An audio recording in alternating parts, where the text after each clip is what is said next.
수 있도록 생명의 말씀, 성령과 진리 안에서 주님을 증거해 주시는 살아계신 하나님의 말씀을 가르침해 주실 우리 신부님, 삼성산 지도 신부님이십니다. 정월기 프란치스코 신부님, 여러분 뜨거운 박수로 우리 신부님 모셔주십시오. 나 사랑해요, 사랑해요. 감사합니다. 감사해요. 우리 신부님 마음에, 신부님 마음에 우리의 다시 사랑을 드립니다. 사랑을 드려요.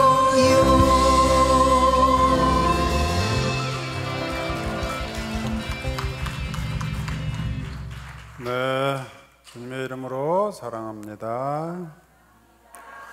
주님의 이름으로 사랑합니다. 부활의 기쁨을 전합니다.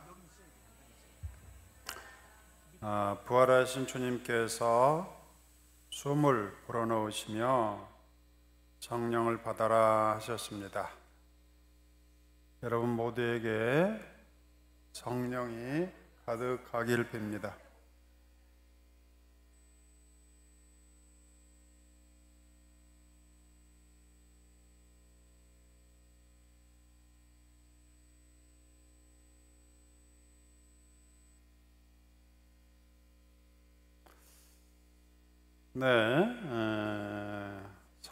숨을, 예수님께서 숨을 불어넣으시며, 이 숨은 창조하실 때 루호화, 성령으로 세상을 창조하신 그 숨입니다. 숨을 불어넣으시며 성령을 받아라 하셨는데, 이 말씀은 우리가 숨을 쉴 때마다 성령이 우리 안에 내린다는 거예요. 내가 숨을 쉴 때마다 뭐가 내려요? 성령이 내려요. 자, 나는 숨을 쉴 때마다 하나님께서 나에게 성령을 불어넣어 주시어 내 안에 성령으로 가득 차다, 이렇게 반복하고 믿고 하면 숨 쉬는 순간마다 내가 성령으로 가득 차겠죠? 네. 자, 외쳐봅시다. 숨 쉬는 순간마다 하나님께서 내 안에 성령을 부어넣어 주셨다. 부활하신 주님께서 제자들이 두려워 떨고 있을 때 그들에게 숨을 불어넣으시며 성령을 받아라, 성령을 받아라. 그래서 우리가 아침에 일어나서 이제 잠을 깨서 숨을 쉬기 시작할 때 성령이 나에게 가득히 내리고 있구나 하고 믿어야 되겠죠? 나에게 가장 필요한 은총은 성령의 기쁨의 은총이겠죠? 네. 하나님께서 늘 기뻐하라 그러셨으니 우리에게 숨 쉬는 순간마다 기쁨의 성령을 주셔서 우리가 기쁘게 행복하게 살도록 성령을 주신다는 것을 믿습니까? 이 믿음이 내 안에 이루어지는 거예요. 남편에게 억압당하며 살아왔던 한 자매님의 이야기입니다.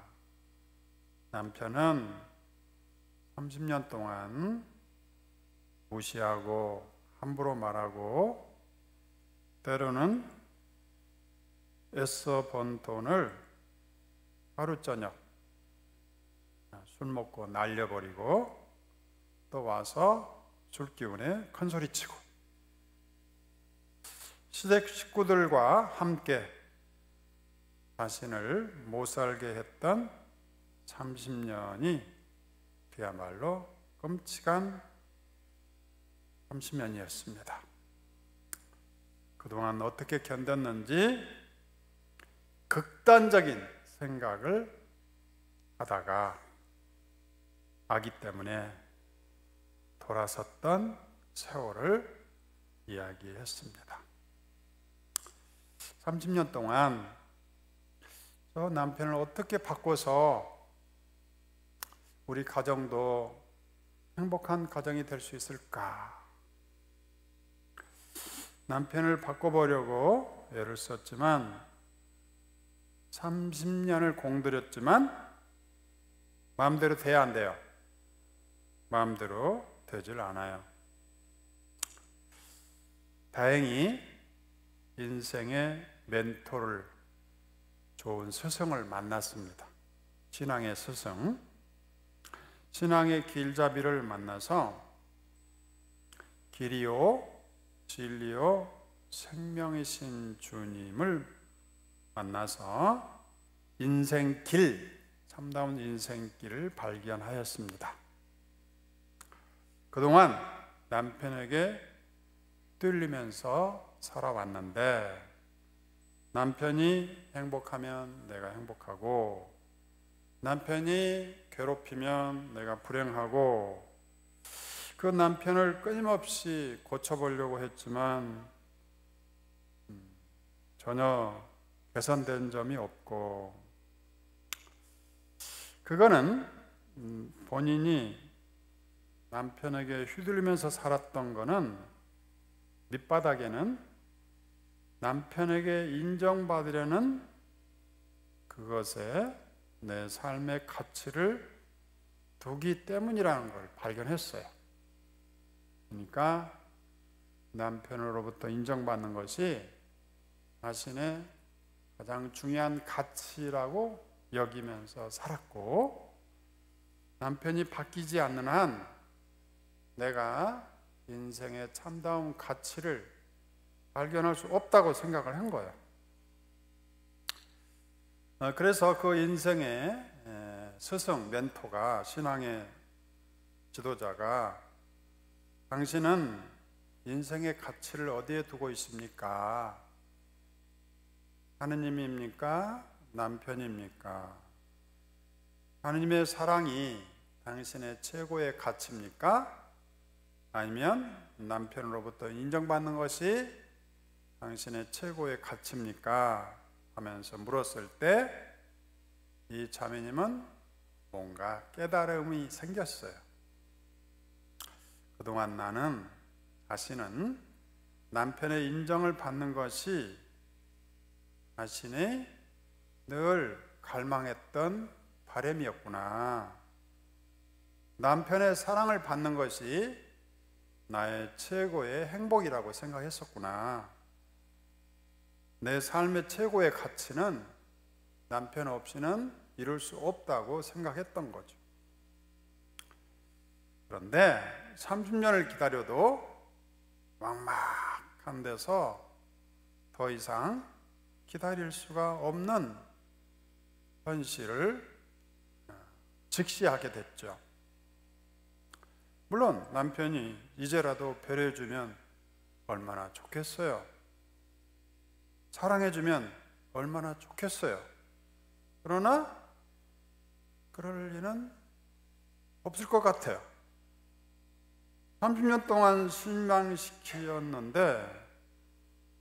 남편을 바꿔보려고 애를 썼는데 거기에 자신의 최고의 가치를 두고 남편이 바뀌기만을 기다렸는데 지금까지 돌아보니까 모두가 다 헛된 꿈이었던 것. 이제는 한 번쯤 내가 제대로 인생 길을 가고 있는가? 남편 바뀌는 것만이 나의 최고의 행복한 길인가? 그게 안 되는데 다른 길이 없을까? 우리가 삶이 힘들 때, 행복하지 않을 때 질문을 던질 수 있겠습니다. 나는 삶의 최고 가치를 어디에 두는가? 하느님인가? 세상인가?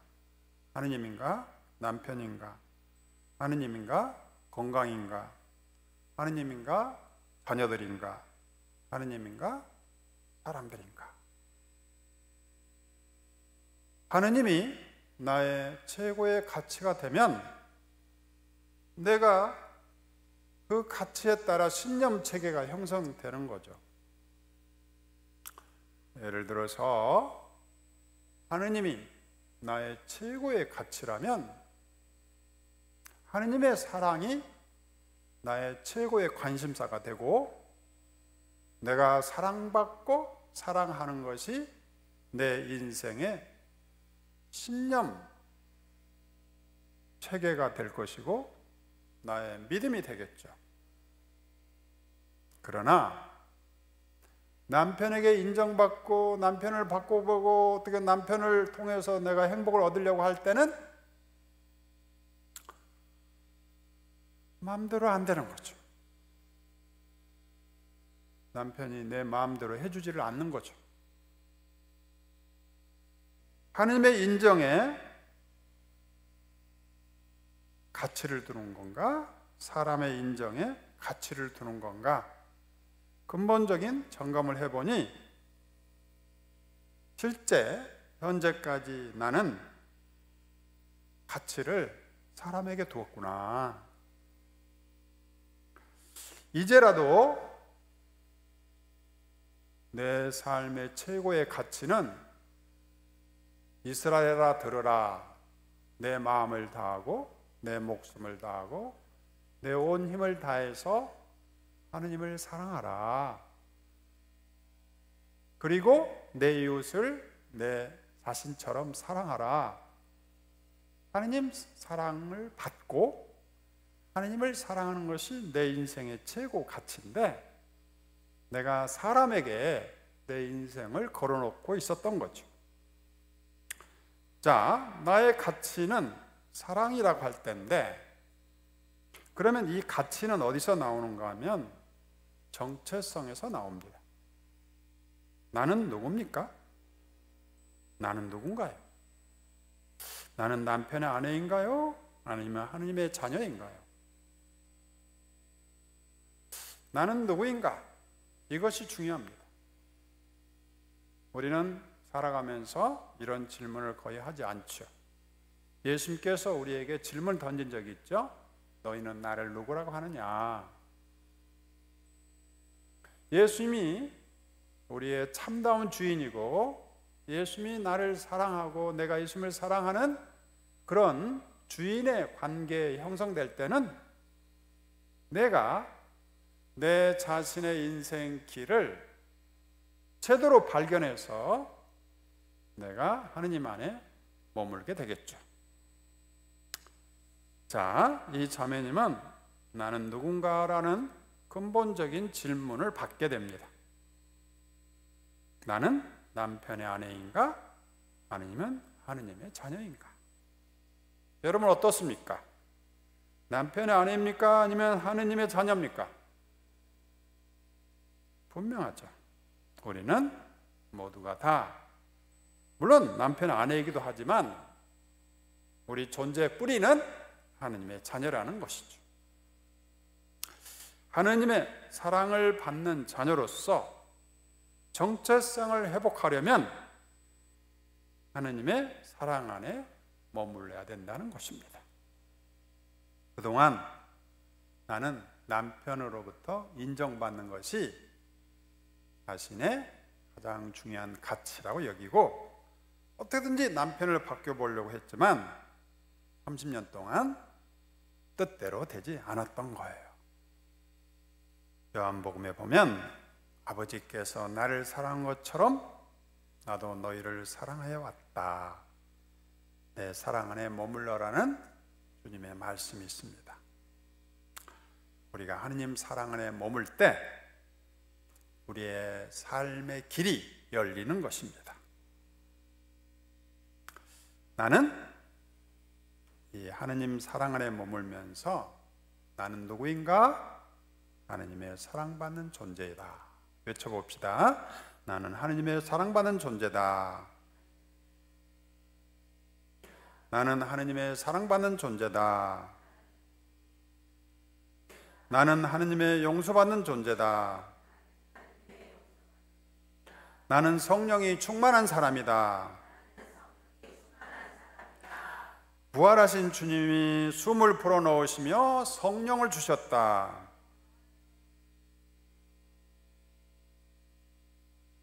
용서하고 용서받는 용서의 자녀로, 사랑의 자녀로 부활하는 것이 하느님의 뜻이죠.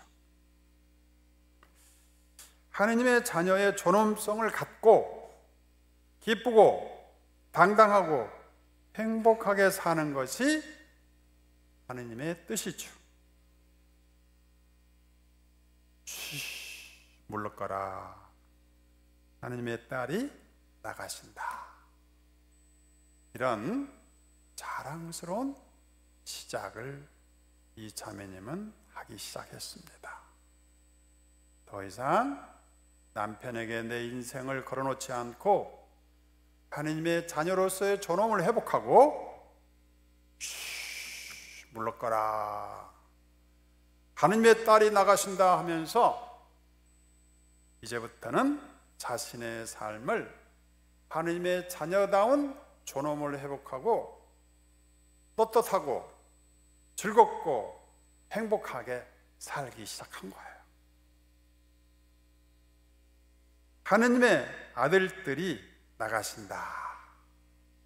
걸을 때도 앉을 때도 먹을 때도 하느님의 자녀의 존엄성을 갖고 우아하고 아름답게 먹기 시작했어요. 왜? 나는 하느님의 사랑받기 위해서 태어난 존재니까. 외쳐봅시다. 나는 하느님의 사랑받기 위해서 태어난 존재니까. 어떻게 산다고요? 하느님의 아들, 딸로서 걸을 때도 앉을 때도 먹을 때도 하느님의 자녀의 존엄성을 갖고 어떻게? 우아하고, 한번 우아하게 폼을 잡아보세요. 우아하고 아름답고 왕처럼 인생을 행복하게 살아가는 길이 시작된 거예요. 남편이 잘해주지 못한 것은 나에게 잘해줄 실력이 있는데도 안 해주는 거예요? 아니면 나에게 잘해줄 실력이 없는 거예요? 이것이 문제죠. 남편이 나에게 잘해주지 못한 것은 나에게 잘해줄 실력이 있는데도 불구하고 꼽을 쳐놓고 안 해주는 거예요? 아니면 나에게 잘해줄 실력이 없어가지고 못 해주는 거예요? 전자예요? 후자예요? 전자라고 생각하는 사람? 오! 전자도 있어? 와! 후자라고 생각하는 사람? 맞아요. 남편이 실력이 없는 거예요. 배우자를 잘해줄 수 있는 실력이 있으면 이미 시작을 했죠. 그러나 배우자를 배려하고 따뜻하게 말하고 배우자의 말에 귀를 기울이고 할 내적 내공이 없어요. 그 말하면, 아내에게 따뜻하게 하면 남편으로서 죽는 줄 알아. 이게 실력이 없다는 소리예요. 못하는 거예요. 그렇게 하면 나는 이 가정에서 순이 있잖아요. 순번. 첫 번째 아버지, 첫 번째 어머니, 두 번째 아이들, 그 다음에 맨 막내가 개들 있잖아요. 개, 강아지. 그런데 아내에게 따뜻하게 했다가는 개보다 순번이 낮아질까 봐 겁나는 거예요. 이거를 실력이 없다고 얘기하는 겁니다. 그러니까 가진 것이 있으면 내주겠죠. 그러나 가진 게 없어요. 이게 현실이에요. 그러니까 그동안 가진 것이 없는 사람에게, 돈 없는 사람에게, 영적 내공이 없는 사람에게, 그렇게 배려할 수 있는 역량이 없는 사람에게 해주시오, 해주시오, 해주시오, 해주시오, 해주시오, 해주시오. 몇 년 동안, 30년 동안 돈도 없는 데다가 대고 돈 주시오, 돈 주시오 하는 것처럼 살았던 거예요. 그런데 정작 나에게 아낌없이 줄 수 있는 사람이 누구예요? 십자가에 매달려 계신 예수님, 하느님이죠. 안 해주는 것인가, 못 해주는 것인가? 잘해줄 실력이 있는데도 안 해주는 것인가? 잘해줄 실력이 없어서 못 해주는 것인가? 이것이 문제로다. 실력이 있는 사람에게 기대를 해야 하는 것 아닌가요? 누구예요? 하나님께 청해야 하겠죠? 예수님께서 무거운 짐을 진 사람은 나에게 오너라. 내가 너희에게 안식을 주겠다. 주님께 문을 두드려야 돼요. 30년 동안 안 해주는 남편에게 문을 두드려 봐야 내 손만 아파요. 손만 아파요? 가슴 아프게. 얼마나 가슴 아파요.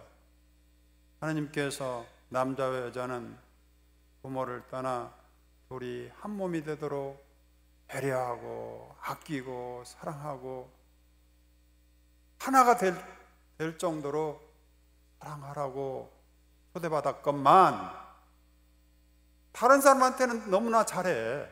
밖에 나가서는 돈도 퍼주고 막 하루 저녁에 몇백만 원 날리고, 집에 와서만 악마가 되는 거야. 누구한테? 배우자에게. 뭐가 크게 잘못된 거죠. 근데 그게 자기 실력이라고 생각하는 거예요. 기가 막힌 거지. 나에게 오너라, 나에게 오너라. 나와 시비를 가리자. 너희 죄가 진홍 같을지라도 눈과 같이 이어지고, 같이 읽어볼까요? 오라, 나와 시비를 가리자. 너희 죄가 진홍같이 붉어질지라도 눈과 같이 이어지며 너희 죄가 다홍같이 붉어져도 양털같이 되리라. 우리 주님께서는 우리의 죄까지도 눈처럼 하얗게, 망가진 우리 가정을 온전히 창조력으로 회복시켜 주신다는 기쁜 소식입니다. 잃었던 아들 비유에서 나오는 아버지는 어떻게 했어요? 달려가 입을 맞추고 잔치를 베푸는다고 하셨습니다. 예수님은 우리가 언제든지 달려갈 때 빵으로 오시죠. 받아 먹으라, 내 몸이다. 남편은 절대 줄 수 없는 거를 우리 주님은 언제든지 매일 아낌없이 주신다는 것이죠. 무거운 짐을 진 사람은 나에게 오너라. 내가 너희에게 안식을 주겠다. 나는 누구다? 길이요 진리요 생명이다. 그동안 이 자매님에게 이런 말은 그냥 성서 안에서만 있었던 거예요. 정말 내가 내 삶에 꼭 필요할 때, 주님, 제가 남편이 저렇게 나를 함부로 대하고 무시하고 그 다음에 돈을 벌었다 하면 밖에다 다 써버리고 가정은 힘들게 하고, 이런 거를 내가 참는 것이 대수라고 생각했는데 이제는 길이요 진리요 생명을 발견했습니다. 누구에게서? 하느님에게서.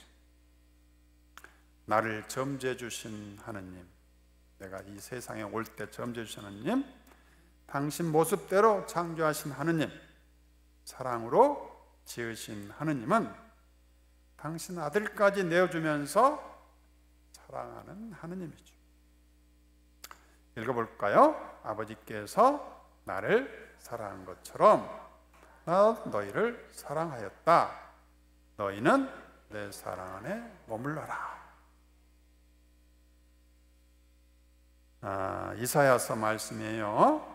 너는 눈에 넣어도 아프지 않을 나의 귀염둥이, 나의 사랑이다. 우리가 주님 앞에만 서면 주님은 이런 마음으로, 눈에 넣어도 아프지 않을 마음으로 우리를 사랑으로 대한다는 걸 굳게 믿어야 돼. 그래서 누가 나를 함부로 말하도록 허락해서는 안 돼요.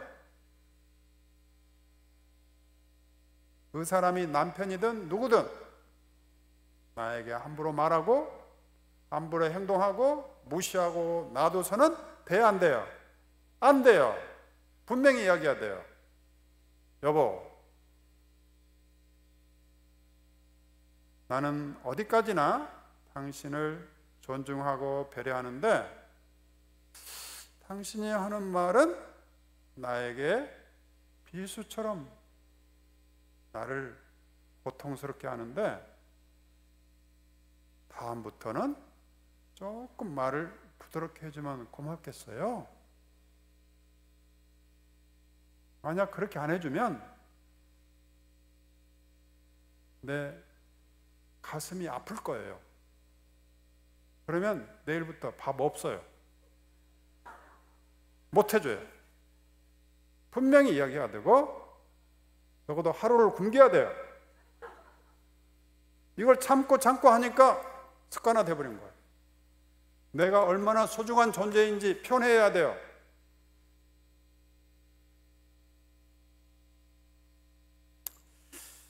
하느님께서는 세상을 너무나 사랑하신 나머지 누구를 내주셨어? 외아들을 주시어 그를 믿는 사람은 누구나 멸망하지 않고 영원한 생명을 얻게 하셨다. 하나님께서 나를 위해서 당신 아들 예수 그리스도를 십자가에 못 박기까지 사랑받는 존재라는 거예요. 내가. 그런데 누가 나를 함부로 욕하고 함부로 대하고 30년 동안 나를 괴롭히다니 말이 돼요? 말이 안 되는 거예요. 이제는 아무도 내 허락 없이 나를 함부로 대할 수 없다는 것을 분명히 하세요. 이게 주님께서 우리에게 주신 선물이에요.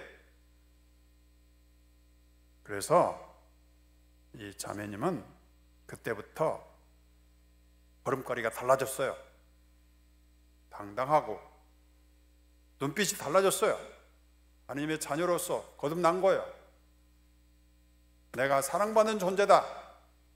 남편이 함부로 말하거나 그러면 분명히 이야기해요. 여보, 그런 말 하니까 들으니까 내가 아플라고 그러는데 그런 말 한 번만 더 하면 내가 병원에 한 달간 입원할 거야. 그리고 한 달간 밥 없어. 경고했어. 이렇게 당당하게 사니까 당신 뭐 잘못된 거 아니야? 그 멘토 그 사람 만나더니 완전히 당신 변해버렸어. 그동안 고분고분했는데 이제 그냥 눈 부릅뜨고 내가 하느님의 사랑받은 자녀라고 막 선언하고 내가 너무 헷갈린데? 그렇지만 우리 자매님은 뒤로 물러서면 돼, 안 돼요? 안 돼요. 나는 이제 하느님께 희망을 두리라. 하느님만이 나의 산성이요 나의 방패시다. 하느님은 나를 살리시고 부활시키는 분이시다. 어제 30년 전에 나와 어제까지의 나 30년 전에 나의 모습과 오늘 사랑하는 님을 만난 나의 모습은 달라졌다. 내가 더 이상 남편의 부당한 말이나 행동에 흔들리지 않고 주님 사랑 안에서 행복하게 사는 것을 보고 당신이 성당 가더니 이상해졌구나 말할 때, 맞아, 당신 보기에도 이상해졌지? 나는 이제 길을 발견했어요. 여보, 내가 얼마나 소중한 존재인지 알았어요. 당신이 30년 동안 짓밟아버린 내 인생이 예수님 통해서 하루 만에 부활했어요. 남편이 그런 거예요. 내가 화를 내도 시큰둥하고, 내가 술을 먹고 난동을 부려도 흔들리지 않고, 내가 무시를 해도 얼굴 표정 바뀌지 않고 당당하고 평화롭게 사는 것을 보니 아무래도 당신이 미친 것 같아. 그럼 뭐라 그래? 그래, 당신도 알다시피 내가 미쳤어. 무엇에 미친 거요? 하나님의 존엄성 안에서, 하나님의 사랑 안에서 완전히 인생이 달라져 버린 거예요. 아내가 달라지고, 아내가 주님 안에서 평화롭고 행복하게 사니까 마음의 평화가 회복되고, 행복과 평화가 결국 어디로 가요? 결국 세월이 흘러서 1년 만에 남편에게 흘러가서 이제는 남편도 아내를 사랑하기 시작했다는 해피 엔딩으로 끝났습니다. 와우! 여기서 얻는 교훈이 뭔가? 남편을 변화시키려고 헛된 노력을 하지 마세요. 되지 않아요. 아무도 나를 위해서 자신의 습관화된 인생을 바꾸지는 않아요. 바꾸지 않는 게 아니라 바꿀 수 없어요. 실력이 안 돼요. 그래서 예수님께서 십자가상 위에서 아버지, 저들을 용서하소서. 왜 용서하는 거예요? 저들이 어떤 일을 해야 될지 몰라. 실력이 안 돼. 그 이야기예요.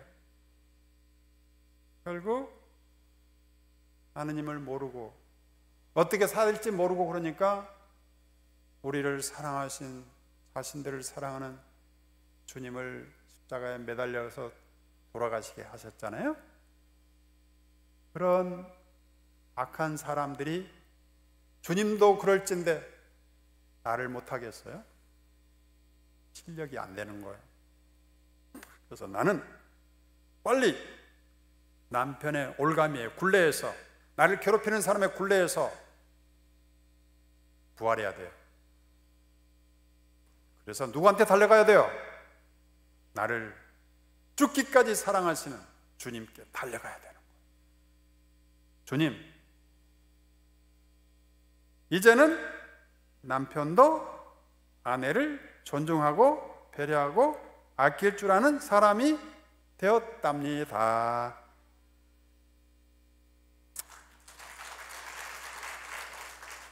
어때요? 우리 남편도 이렇게 됐으면 좋겠죠? 자, 외쳐봅시다. 주님, 우리 남편도 좀. 주님, 우리 남편도 좀. 등등등등등. 이렇게 해주면 얼마나 좋아. 그죠? 네네. 우리는 왜 행복하게 살아야 되는가?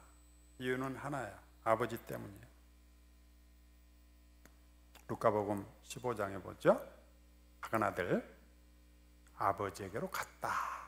작은 아들이, 그가 아직도 멀리 떨어져 있을 때 아버지가 그를 보고 가엾은 마음이 들었다. 그리고 달려가 아들의 목을 껴안고 입을 맞추었다. 누가 그랬어요? 하느님은 우리가 하나님께 방향만 돌려도, 이게 회개란 게 그거예요. 방향. 하나님께 방향을 돌리는 거예요. 하나님께 가치를 두는 거예요. 남편에게 인정받고 남편이 바꿔보려고 애를 쓰고 여기에 가치를 두는 게 아니라 하나님께 나의 삶의 뿌리를 두고 하나님을 사랑하고 하나님으로부터 사랑받고 하는, 여기에 우뚝 서서 하나님의 자녀로서의 존엄성을 회복하고 무엇을 하든지 행복하고 즐겁고 기쁘게 살아가는 거예요. 왜? 하나님이 우리 아버지니까. 부활하신 주님께서 제자들에게 첫 번째 하신 행동은 숨을 불어넣어 주시면서 성령을 받아라 하셨어요. 우리는 이거를 늘 기억해야 돼요. 숨 쉬는 순간마다 주님께서는 사랑, 기쁨, 평화, 인내, 친절, 선행, 진실, 온유, 절제 같은 성령의 은총을 조금 줘요? 아니면 넘치도록 줘요? 넘치도록. 그래서 아침에 일어날 때마다 감사해야 돼요. 주님, 제가 숨 쉬는 순간마다 성령의 은총을 가득히 주시니 주님의 은총이 제 삶 안에 넘치나이다. 이미 주님 주신 주님의 은총을 내가 10분 내 것으로 삼아서 하루를 살아가는데 온전히 풍성하게 내 것으로 삼아 가야 돼요. 성령의 은총이, 사랑의 은총이 넘치도록 베풀어지니 내가 얼마나 사랑받는 존재인가를 내 자신에게 알려야 돼요. 나는 누군가? 하나님의 넘치는 사랑을 숨 쉬는 순간마다 받는 사람이다. 자, 외쳐봅시다. 나는 숨 쉬는 순간마다 하느님의 사랑을 성령의 은총으로 가득 받고 있다. 나는 누군가? 하느님의 사랑이다.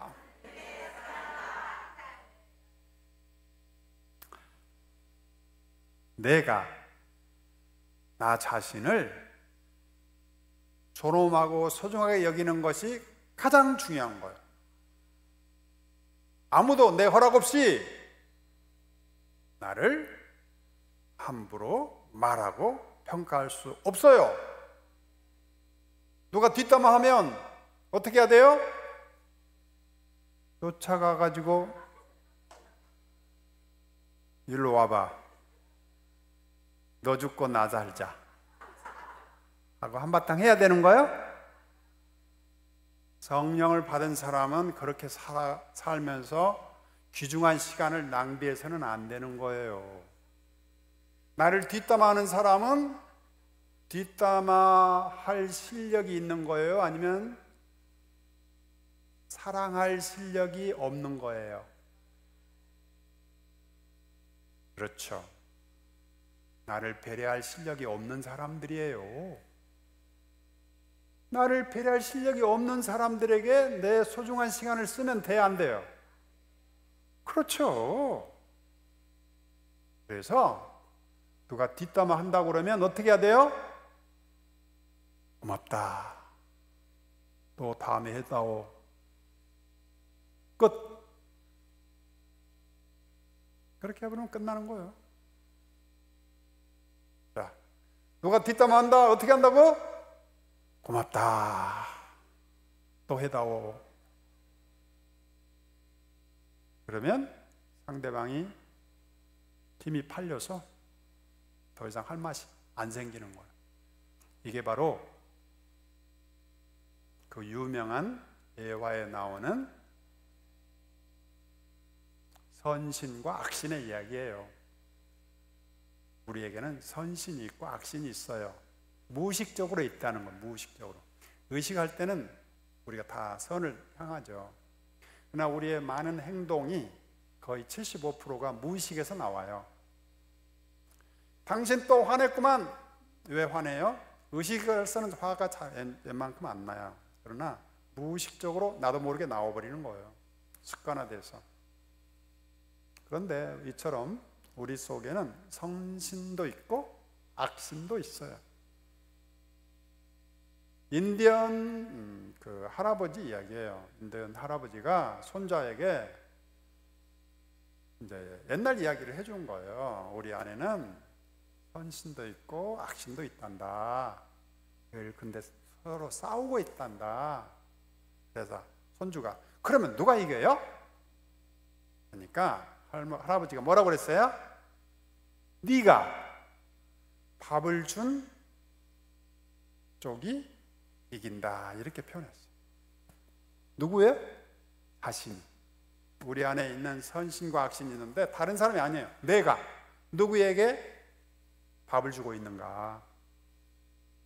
나를 뒷담하는 사람들에게 가서 화내고 짜증내고 기분 나빠하면 누구한테 밥을 주고 있는 거예요? 악신에게 밥을 주고 있는 거예요.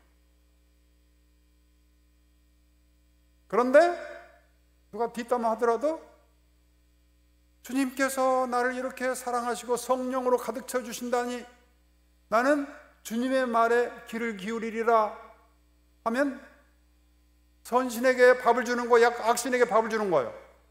선신에게 밥을 주는 거예요. 더 이상 내 귀중한 시간과 내 에너지를 나에게 뒷담화하고 나를 함부로하는 사람에게 쓰면 돼, 안 돼요? 이제부터는 악신에게 밥을 주지 마세요. 그 사람이 누구든 내 시간을 함부로 그 사람에게 낭비하지 마세요. 그 사람이 누구든 내 허락 없이 내가 선신에게 밥을 주는 아름다운 역할을 막을 수 없다는 것을 분명히 하세요. 이제는 나를 뒷담화하고 나를 이용해 먹고 나에게 해를 끼치고 나에게 상처를 주고 그런 사람이 있더라도 내가 한 번 속지 두 번 속아 하면서 악신에게 시간과 돈을 허비하지 말고 어디에 가다 투자를 한다? 선신에게 투자하는 거예요. 주님, 저 사람이 뒤에서 나를 악담하고 내가 그렇게 잘해준데도 불구하고 또 뒤에서 함부로 말하고 내 약점만 늘 캐고 다니고 그런 저 사람을 내가 더 이상 따라다니면서 그 사람의 종노릇하지 않도록 저를 이끌어 주소서. 이렇게 하면 선신에게 밥을 주는 거예요? 악신에게 밥을 주는 거예요? 선신에게 밥을 주는 거예요. 우리 인생은 소중해요. 이렇게 보니까 30년 살기 힘들어요. 저도 그렇고 얼마 안 남았어요. 그 소중한 시간을 나를 함부로 말하고 하는 사람들에게 가서 따지고 그러느라고 시간을 보내면 돼요, 안 돼요? 안 돼요. 그 사람이 배우자라도 함부로 이제 내 시간을 하지 마세요. 나는 주님 안에서 행복하고 기뻐하고 사랑하면서 살 시간도 부족해요. 더 이상 그런 사람들 흔들리지 말고 그 사람이 누구든 예수님처럼, 예수님은 사람들이 박해하고 힘들게 하니까 가서 따지고, 예를 들어서 유다가 예수님을 팔아먹으러 가니까 예수님이 제자들과 작당을 해가지고 유다 다리를 부러뜨렸어요?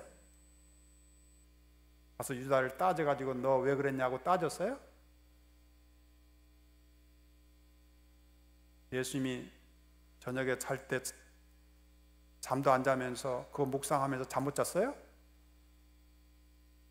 이제 그럴 필요가 없는 거예요.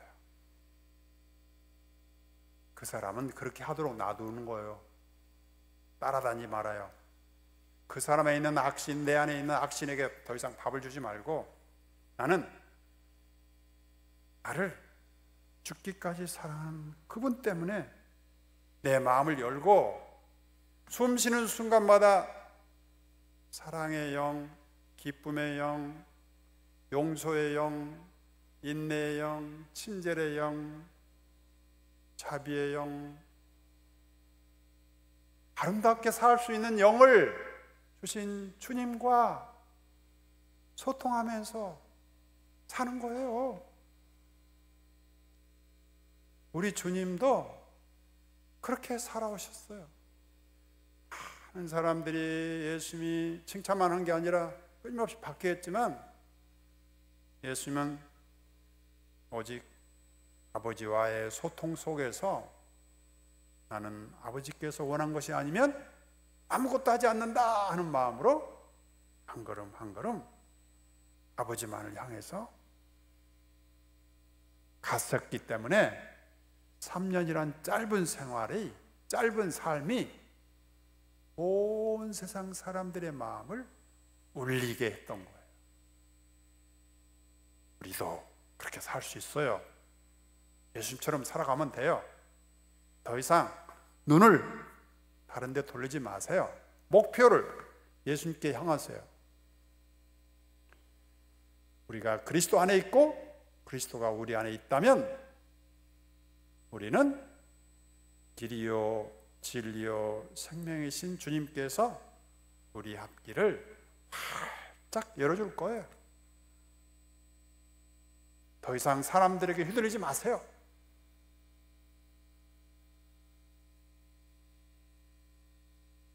저도 사제로서 본당에서 살면서 여러 본당을 거쳤어요. 그러면서 나에게 협력해 준 사람도 있어요. 대부분이 그렇죠. 그러나 간혹 100명 중에 한두 명 정도는 괴롭히는 사람도 있어요. 그러면 내가 그 사람들을 미워하고 가서 따지고 저녁에 잘 때까지 묵상해가지고 잠 못 자고 그러면 나에게 도움이 돼요? 절대 도움이 안 돼. 우리는 한 번은 그렇게 해볼 수 있죠. 한 번은. 그러나 한 번 딱 겪고 나면 이건 아무짝에 소용없구나. 그 사람을 싸워가지고 이겨먹은 단들 그 사람이 바꿀리는 마음을 하고 그냥 놔둬야 되는 거예요. 놔두세요. 특히 같이 사는 사람, 남편이 그렇게 힘들게 하면 놔두세요. 이래라 저래라 해봐야 30년 동안 해봐야 소용이 없다면 이제는 때가 된 거예요. 놔두고 내가 하나님을 향해서 한 걸음 한 걸음 가면서 내가 행복하게 살면, 내가 기쁘게 살면 그 에너지가 나중에 어디로 가요? 배우자한테 가게 되는 거예요. 그때야 배우자가 마음에 움직여서 나도 그렇게 한번 해봅시다 하면서 다가오게 되는 거죠. 조금 전에 제가 예를 들었던 그 자매님은 그런 말을 본인 입으로 한 걸 내가 듣고 이야기하는 거예요. 30년 동안 그렇게 힘들게 했던 남편이 요즘에는 대화가 되고 또 배려할 줄 알고 그 다음에 본인 입으로 행복합니다 이렇게 표현했습니다. 이처럼 주님을 향해서 뚜벅뚜벅, 주님의 사랑 안에서 뚜벅뚜벅 매 순간 성령을 주신 주님 때문에 성령으로 가득한 삶을 살려고 분명히 믿고 살아가면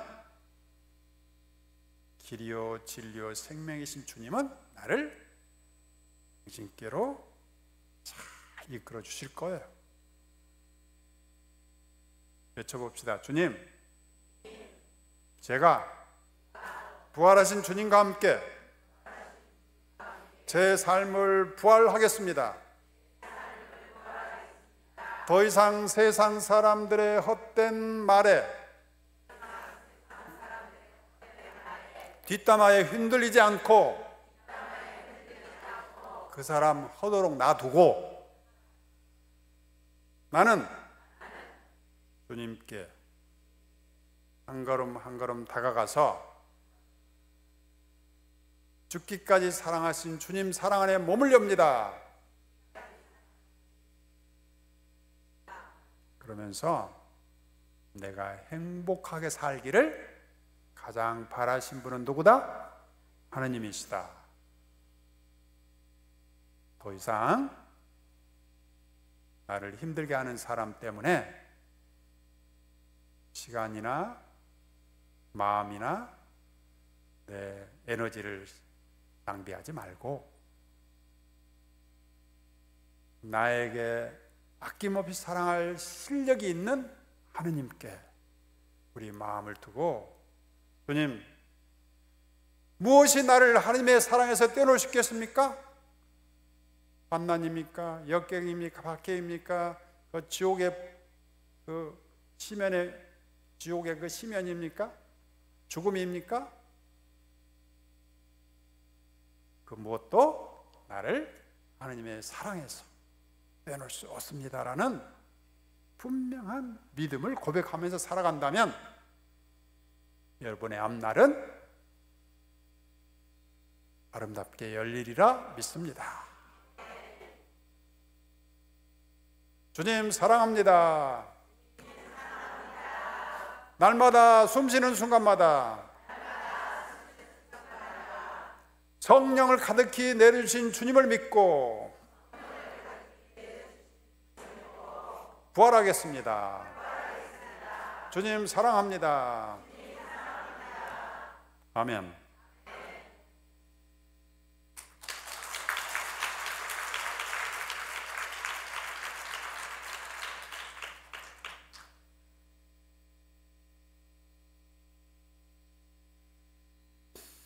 가만히 있어. 우리 저 봉사부장님이 나오신다고 한 거 아닌가? 어디 계시나? 초대합니다. 봉사부장님이 지난번에 어디 갔었죠? 지난번에 성령 대회 갔을 때 차 안에서 부활했던 이야기를 하셨는데 어디 할 수 있겠어요? 어디 있어요? 네네. 네. 차 안에서 부활했던 이야기를 지금 부활절인데 부활에 딱 맞는 이야기라서 제가 한번 초대했습니다. 뜨거운 박수로 환영해 주시고 여기 일로 오세요. 일로 여기 와서 여기가 여기 일로 오시오. 특별 초대한 거야. 다시 한번 박수로.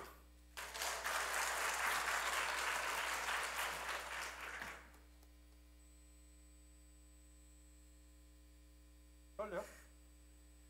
자, 우리 성함이 금, 연, 심 율리안나 님이신데 막 떨려요? 떨리면 방법을 알려드릴까? 네. 나한테 가까이 오셔. 가까이 오고 여기 마이크 대고 막 떨어버려. 떨어버리면 돼. 아이고 너무 떨리는데. 네, 주님 자랑 좀 하고. 오케이, 자랑. 하기 위해서 제가 용기 내서 나왔습니다.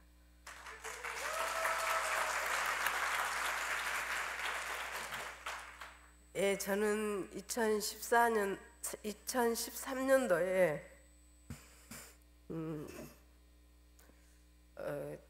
자궁 내막암이라는 판명을 받고 병원에서 그 의사가 이만한 모니터에다가 빨리 수술을 해야 되는데, 그래서 누가요? 그랬어요. 그래서 당신이 빨리 수술을 해야 된다고 그러는 거예요.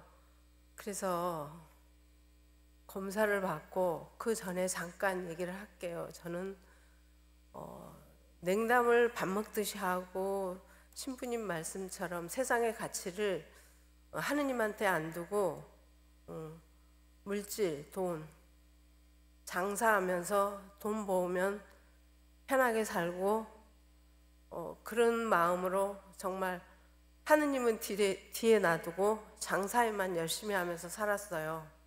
안 해본 장사 없이 진짜 돈도 벌고 그랬는데 몸이 신호가 오더라고요. 그래서 검사를 했는데 그렇게 이제 암이 왔어요. 그래서 내가 의사 선생님한테 제가 죽나요? 그랬어요.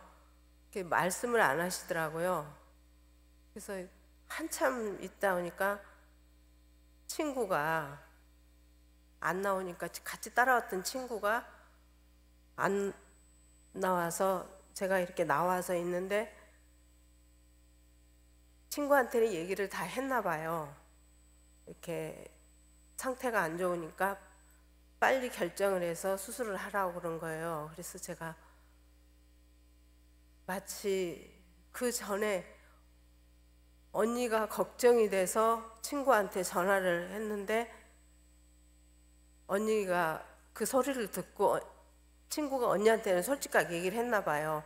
급하다, 빨리 해라. 그랬는데 언니가 기절을 해서 응급실로 실려갔다고 나중에서 얘기를 들은 거예요.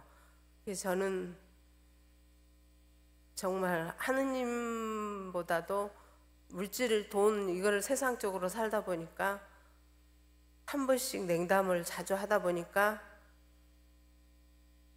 하느님이 소중한 거를 몰랐어요. 정말 모르고 이제 수술대 오르려고 이제 또 회개하고 영성체 모시고 수술대에 올라갔는데 뭐 드신 거 없죠? 그래서 영성체 모시고 갔더니 안 된다는 거예요. 근데 하느님은 제가 그 전에 보험을 갈아타 갖고 그 기간을 벌어주신 거였더라고 나중에. 그래서 내가 그거를 몰랐는데 어쨌든 수술을 하게 됐어요. 수술을 하게 돼서 하느님께서 마치 그 의사 선생님이 주치의 의사 선생님이 천주교 신자였어요. 그래갖고 제가 이렇게 묵주반지를 끼고 있으니까 천주교 신자네 하면서 저를 좀 애틋하게 해주시고 그러는 거예요. 남편을 데리고 와라 막 이러면서 그러는 거예요. 그래서 사람 힘들 때 모든 걸 다 겹치잖아요. 근데 남편이 잘 다니던 회사가 그만두고 한 달 반 쉬다가 다른 직장에 가서 첫날 친구가 남편한테 전화했는데 남편이 또 쓰러진 거예요. 회사에서 잘린 거예요. 한 일주일 있다가 마누라가 죽게 생겼다고 하니까 이제 그래서 못 오고 의사 선생님이 친구한테 그랬대요. 자매님 죽어도 나 모르니까 빨리 남편 데리고 오라고. 그 남편이 무서웠는지 못 왔어요. 큰오빠가 왔어요. 큰오빠가 묵묵히 있더라고요. 저는 그때까지 내가 죽는다는 사실조차도 모르고 그냥 수술하면 된가 보다. 근데 막상 수술하고 나니까 제일 무서운 게 항암이더라고요. 그 항암을 수술이 끝났으니까 다 낫겠다 싶었는데 항암하는데 너무너무 힘든 거예요. 병실에서 도대체 저 환자는 뭐기 때문에 저렇게 힘드냐. 근데 이 물 한 모금을 못 마시는 거예요. 항암 한 번 하고 나서는. 계속 검정 비닐을 입에 들고 살면서 정말 하느님께서 다 끄집어내신 것 같아요. 근데 이 사람이 암에 걸리다 보면은 사람들한테 알리기 싫은 거예요. 창피한 거예요. 내 몸에 뭐가 안 좋은 게 붙어 있는 것 같고 알리기 싫고. 근데 이제 병석에 있는데 지금은 오늘은 안 오셨는데 아까 신부님 말처럼 저한테도 멘토 형님이 계셨어요. 제가 장사하다 보니까 그 형님이 우리 집을 수시로 다니면서 도대체 하루에 너를 얼마를 벌어줘야 하루 가게를 문 닫니? 그러더라고요. 그래서 저는 안 해본 장사 다 해봤다고 그랬잖아요. 30대 때 정육점을 했어요. 돈을 많이 벌더라고요. 근데 돈을 많이 버니까 이제 그 형님이 어느 성당에서 부회장을 하고 계셔가지고 고기가 필요하다고 하루 양을 문 닫게 해준다고 고기를 많이 팔아줬어요. 우리 집에 왔다 갔다 하면서 그 했던 형님이 내가 소식이 없으니까 전화가 왔어요. 전화를 받을 수가 없어요. 그때 아마 2013년 11월 13일 날 수술하고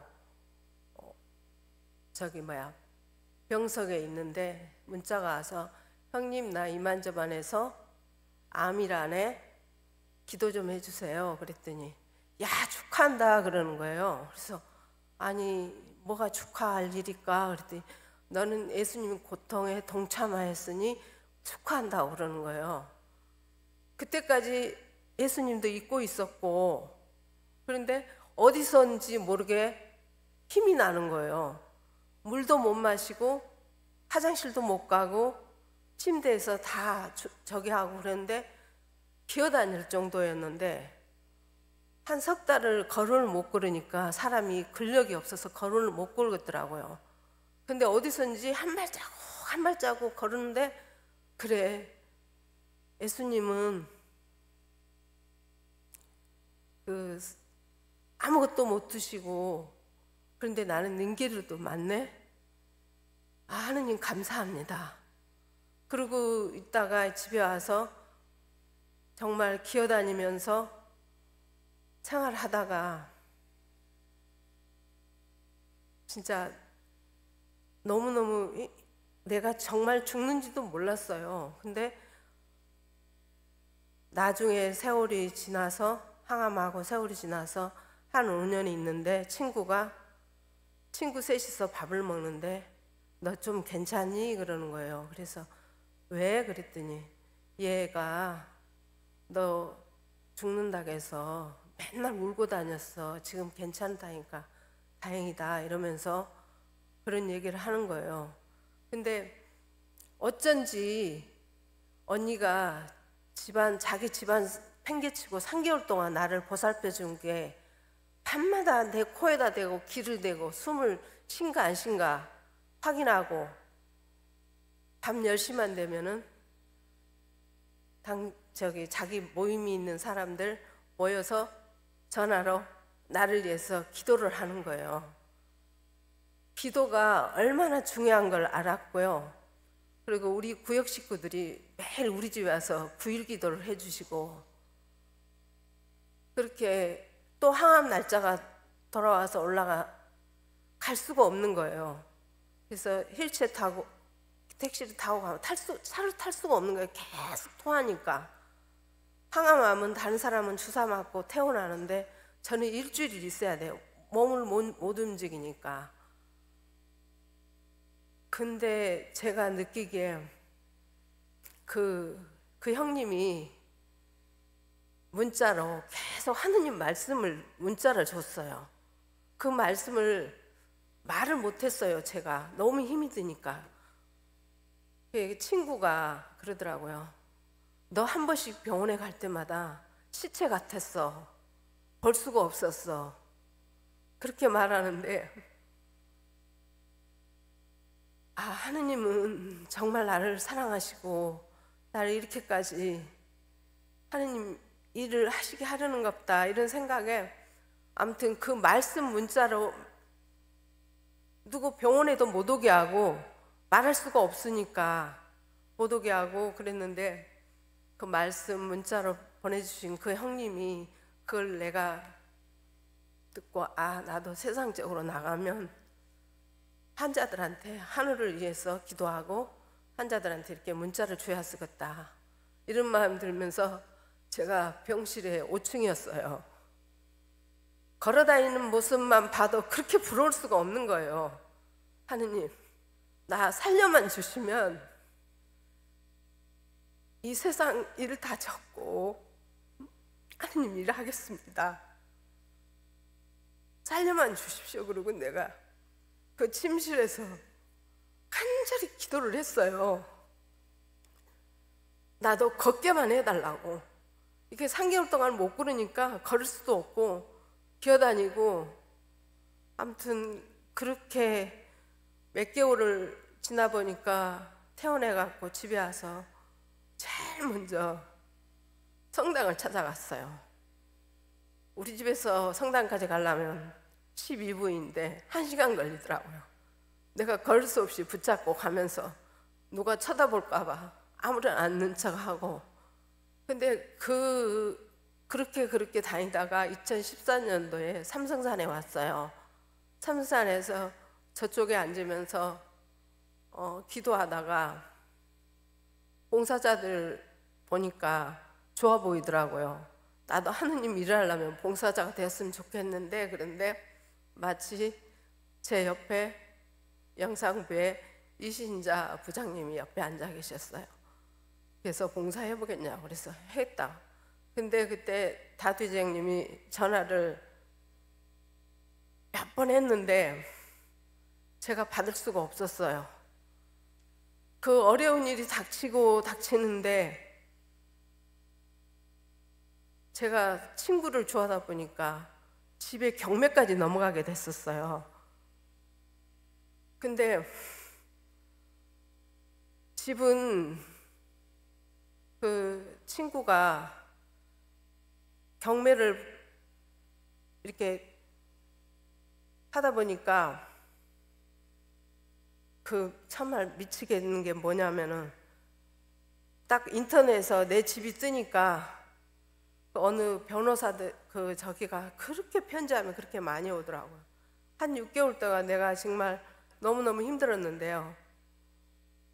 아무튼 그런 상황이었었고 또 아들이 지갑을 잃어버렸는데 누가 지갑을 주워가지고 경찰서에 갖다 놨다는 거예요. 그래서 참 좋은 일 했구나. 나도 좋은 일 해야지. 그리고 은행에 갔는데 지갑이 있는 거예요. 그 지갑을 주워다가 국민은행 지점장님 드렸더니 15만 원이 있네요. 그러면서 그 자리에서 확인했는데 한 달 뒤에 영등포 경찰서에서 전화 온 거예요. 돈 훔쳐갔다고. 그래서 그 은행 문 닫은 시간에 4시였는데 뒷문으로 해서 지갑을 갖다 줬는데 그거를 1시간, 2시간, 3시간, 4시간 계속 나를 고문을 하더라고요. 그날이 무슨 날이었냐면 병원 가는 날이었어요. 내가 그 경찰서 아저씨한테 그랬어요. 내가 지금 암에 걸렸고 나 지금 힘든데 내가 돈을 그걸 7만 원 훔쳤겠냐. 15만 원 있는데 15만 원을 가져가지 7만 원 훔쳤겠냐 하고 내가 그렇게 얘기해도 안 믿더라고요. 거기서 내가 막 울었어요. 그리고 그 영등포 경찰서에서 그 경찰 사람이 내보내더라고요. 오전 10시에 갔는데 오후 3시인가 왔어요. 근데 마치 또 그 형님이 전화 온 거예요. 너 어딘데 연락이 안 되니? 그래서 형님 이만저만 해서 나 돈 훔쳤다고 그래. 경찰서에 있어서 빨리 성체 조비실로 가라 그러더라고요. 그래서 이제 가서 엄청 울었어요. 진짜 그랬더니 어디선가 나보다 더 억울하냐 그러는 거예요. 에? 아니요. 그러고 나서 울고 나오니까 수녀님이 왜 그래? 그러는 거예요. 근데 그 우리 주임 신부님께서 경찰서에서 전화해서 이런 자매 아니다고 그래갖고 어떻게 거짓말같이 해결이 된 거예요. 그래서 이것 또한 억울한 사람을 위해서 기도를 하는가 보다 그러고, 아픈 환자를 위해서 기도하고 억울한 사람을 위해서 기도하고, 그러다 저러다 이제 2014년도에 여기 와서 있는데, 어쨌든 봉사자로서 하는데 정말 하느님께 감사하고, 여기서 내가 두 번째 오는 날 기도하는데 예수님이 내 눈에는 그렇게 두드러 맞고 있는 거예요. 예수님이 나 때문에 저렇게 맞았구나, 내가 이렇게 죄를 너무 많이 지었구나, 주님 살려만 주시면 주님 일하겠습니다 하고 제가 다짐을 하고, 정말 힘들 때 그래 주님이 나를 살려주셨지, 그리고 마음을 다잡고 여기 오게 되고요. 여기 오면 정말 행복했고요. 지금도 행복하고요. 정말 우리가 힘들 때 정말 죽고 싶었어요. 너무 힘들어서. 그럴 때 그 주님이 꿈으로 저는 좀 이렇게 얘기를 많이 이렇게 비춰주신 것 같았어요. 소나무를 꿈에 보여주시더라고요. 소나무가 뭘까 그랬더니 그게 인내하라는 것이었는 것 같아요. 그래서 어쨌든 사람은 힘들 때 인내하고 그럴 때 주님께서 함께 하신다는 것을 순간순간 뒤돌아보면서 많이 느끼게 되고, 제가 이렇게 설 줄은 몰랐는데 아무튼 두서없이 얘기한 거 들어주셔서 감사하고요. 주님 살려주셔서 감사하고 더 열심히 일하겠습니다. 감사합니다.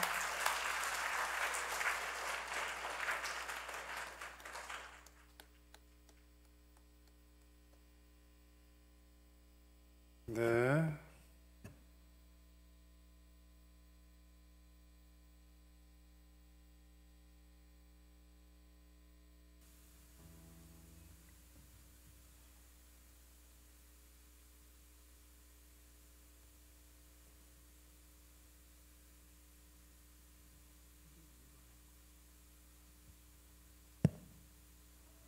날마다 숨쉬는 순간마다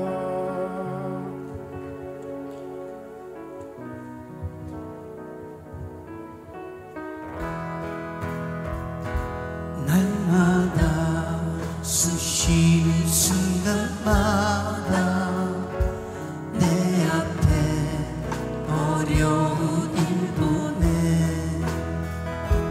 주님 앞에 이 몸을 맡길 때 슬픔 없네 두려움 없네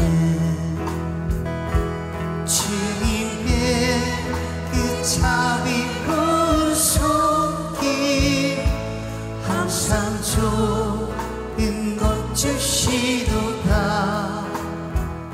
사랑스레 아픔과 기쁨을 수고와 평화와 안식을 날마다 주님 내 곁에 계셔 자비로 날 감싸주시네 주님 앞에 이 몸을 맡길 때 힘주시네 위로하시네 어린 딸을 품에 안으시며 항상 평화를 주시도다 내가 살아 숨을 쉬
네, 이제 성시간 준비합시다.